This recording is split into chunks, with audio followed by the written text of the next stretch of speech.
So let's just see how it goes. I don't think we need to just blast into the first thing that we see.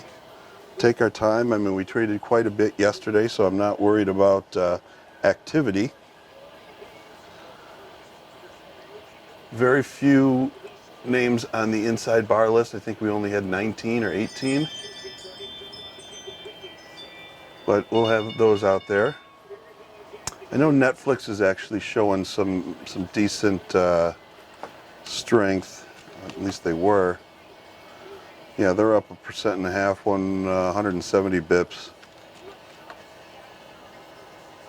Okay, so market's just sold off about 20 bips going into this.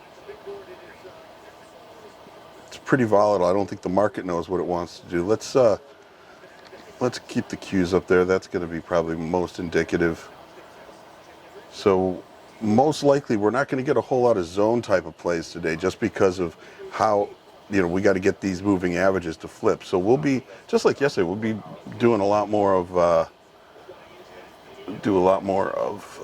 scalp type of trades and managing things like that.